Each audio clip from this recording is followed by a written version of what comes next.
네, 안녕하세요. 논문연구소의 김성학 소장입니다. 논문을 쓰실 때 정말 제가 이렇게 상담을 하다 보면 많은 학생분들이 이 부분은 정말 이해를 잘 못하고 있구나, 그렇게 생각하는 중요한 포인트들이 있습니다. 그 중에 제일 이해 못하는 부분이 뭐냐면 조작적 정의입니다. 조작적 정의. 개념과 조작적 정의, 이 부분을 제대로 이해하시는 분들이 거의 없는 것 같아요. 그래서 제가 그 부분에 대해서 정말 중요하기 때문에 여러분들이 정확하게 이해를 하셔야 될 필요성이 있기 때문에 좀 강조해서 설명을 좀 드리려고 합니다. 어떤 거냐면, 자, 이렇게 생각을 해봅시다. 여러분들이 무슨 연구를 하는데 어떤 주제를 딱 선정을 한단 말이에요. 근데 여러분들이 진짜 우주 삼라만상을 다 연구할 수는 없잖아요. 그래서 계속 범위를 좁혀가지 않습니까? 이렇게. 그리고 이것도 너무 내가 다 증명하지 못한다, 검증할 수가 없다, 또 좁히는 거예요. 또 좁히고 또 좁히고 계속 좁혀야 됩니다. 좁힐 수밖에 없습니다. 왜냐하면 너무 많은 관계나 너무 많은 큰 것을 증명할 수가 없기 때문에. 그래서 이 연구의 범위 설정을 하게 되는데, 연구의 범위를 설정한다는 말은 내가 연구 범위를 이렇게 설정했다면 이 안에는 연구의 대상의 범위도 있고, 연구의 도구의 범위도 있고, 연구의 방법의 범위도 있고, 뭐 그렇습니다. 여러 가지 범위를 이렇게 설정을 하는 거죠.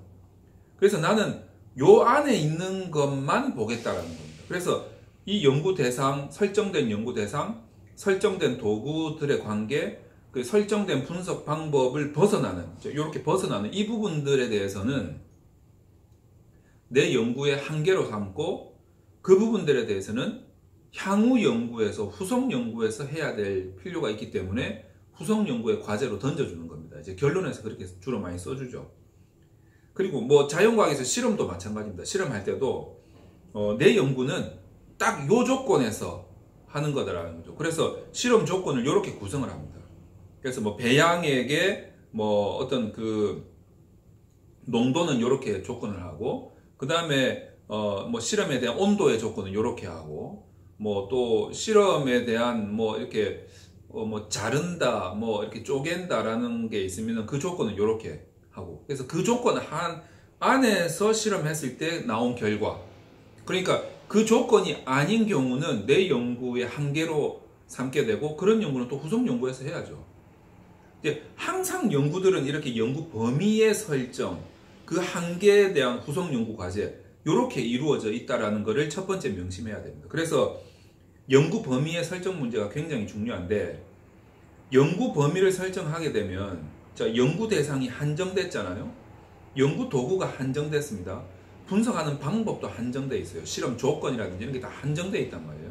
실험 도구가 한정되어 있고, 그 다음에 그 실험 대상이 한정되어 있습니다. 그러면 기본적으로 이 실험 대상이 특정화되어 있었기 때문에 이 실험 대상에 가장 적합한 실험 도구와 분석 방법이 확정이 된단 말이죠. 그러면 이 도구와 이 방법에 대한 개념도 굉장히 포괄적일 수가 없습니다. 한정적인 것으로 될 수밖에 없어요. 예를 들어서 내 연구 대상이 초등학생이다. 초등학생인데 내 도구가 자아존중감이다. 이러면 자아존중감의 개념은 굉장히 포괄적인데, 초등학생의 한정된 부분에 딱 적용할 수 있는 자아존중, 딱 그거만 내가 정의를 해야 된다는 거죠. 자, 그래서 이 도구에 대한, 이 도구가 결국에는 내 논문의 어떤 다양한 개념화가 되고, 이 도구를 가지고 이 연구 대상이 측정할 수 있는 그 도구의 구성 항목이 나와야 되는데, 이제 이것들이 선행 연구가 좀 부족하다거나, 아니면은 선행 연구에서 정확한 그 내가 하고자 하는 그 연구 대상에 대한 도구가 없다거나 이랬을 때 난관에 많이 빠지게 되는 거죠. 이거 안 해야 되나? 안 써야 되나? 이걸 어떻게 개념에서 조작적으로 끌어내지? 이제 이런 부분들을 거의 이제 실무적인 경험이 없으니까 이거 들고 이제 당황해가지고 이제 오시는 분들이 많아요.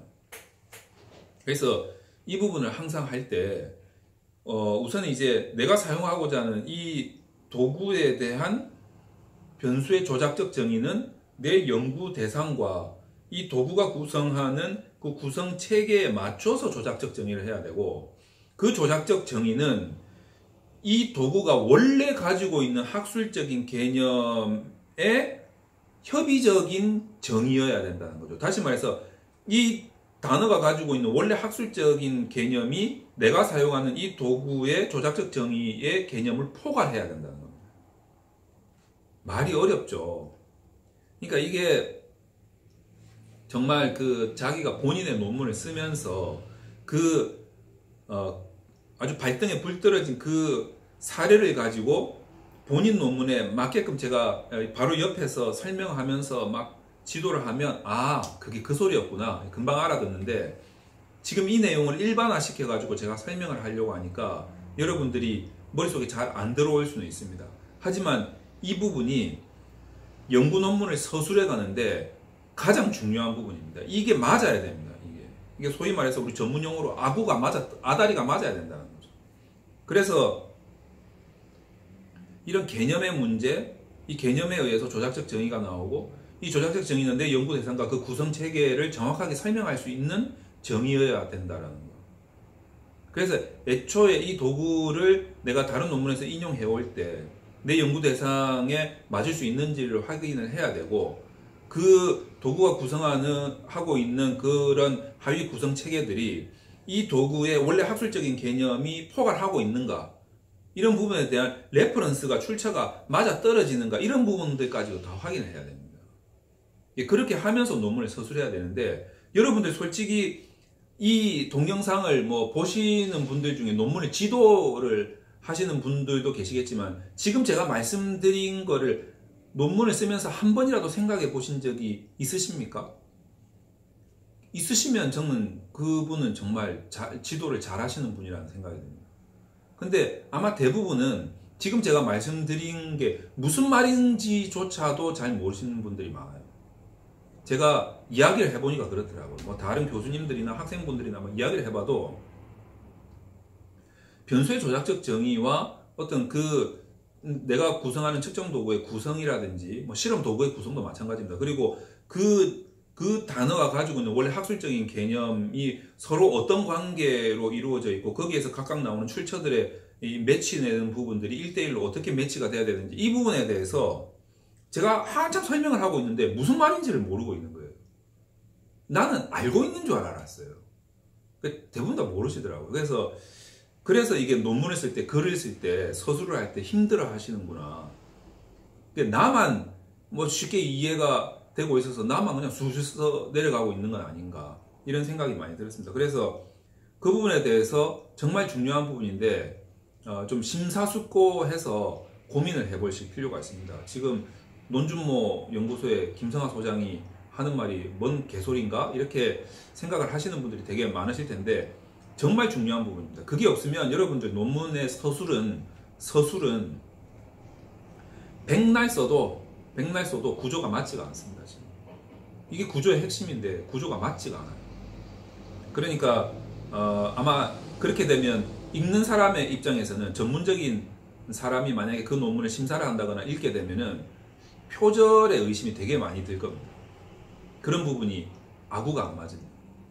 그래서 그 부분이 굉장히 중요하다는 것을 강조드리면서 오늘 강좌를 요 정도로 설명을 드리도록 하겠습니다.